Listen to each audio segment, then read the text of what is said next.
তোমার শার্ট যদি কেউ ছিঁড়ে ফেলে তোমার যত কষ্ট লাগে, এই সুন্নতটা তুমি কেটে ফেলো, তোমার একটু কষ্ট লাগে না।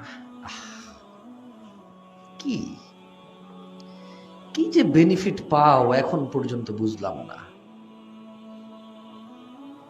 তোমাদের কি মনে হয় আমি এখানে আমি অনেক চালাক তা বলছি না? কি মনে হয় আমি বোকা মনে হয়?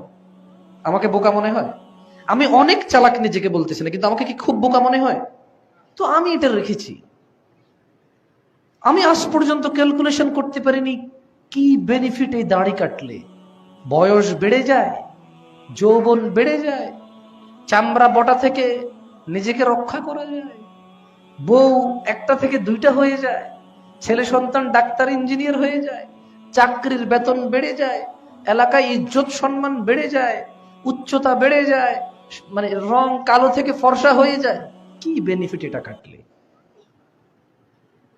আমি আজ পর্যন্ত খুঁজে পাইনি।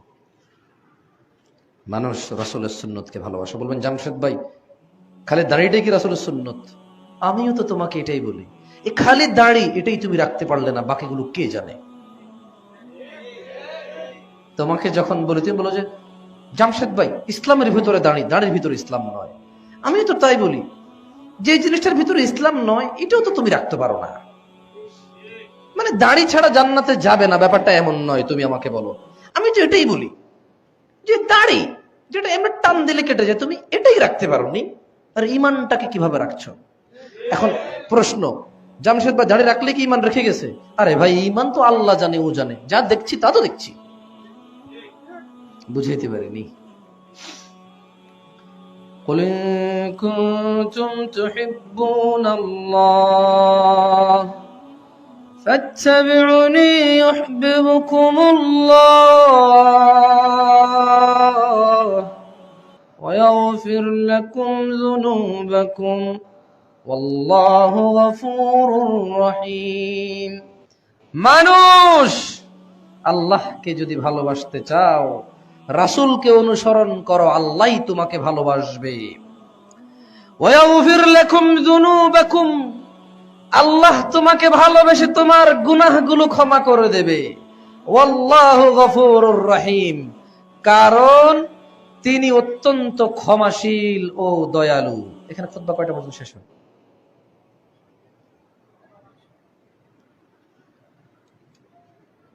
নারায়ণগঞ্জের মানুষ, তোমাকে বলি এখনো সময় আছে। আল্লাহকে ভালোবাসা, আল্লাহর ভালোবাসা পেতে হলে রাসূল সাল্লাল্লাহু আলাইহি ওয়াসাল্লামের অনুসরণ অত্যন্ত জরুরি। তোমাদেরকে আমি আবার বলি, কেউ লাগবে না, কিচ্ছু লাগবে না। দুনিয়াতে মানুষের মধ্যে এক মুহাম্মদ সাল্লাল্লাহু আলাইহি সাল্লাম পুরো পৃথিবীর 200 300 500 কত বিলিয়ন মানুষ আছে, তার চাইতে উত্তম ইনশাআল্লাহ।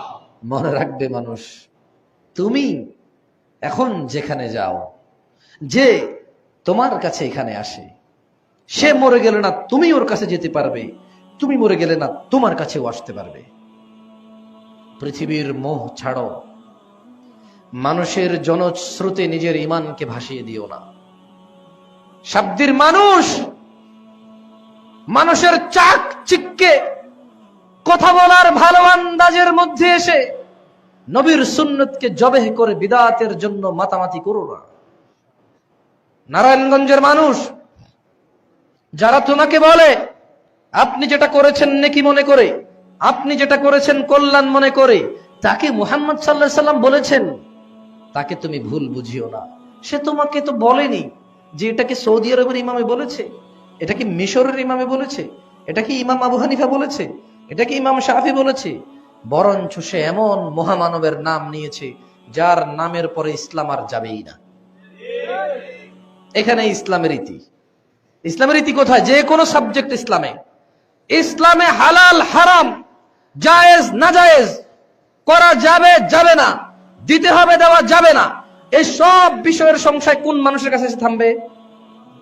এরপরে আর যাবে? যতই ঠেলো যাবে না। এটা গেল মানুষের মধ্যে।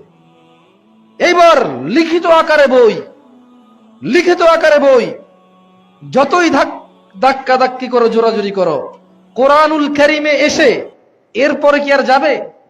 তোমার যত বিরোধ, তোমার যত তর্ক বিতর্ক কোরআনুল কারীমে এসে ঠেকে যাবে, এটাকে আর অতিক্রম করতে পারবে না। তোমার কাছে কোরআনও আছে, হাদিসের গ্রন্থগুলো আছে, তুমি পড়ো।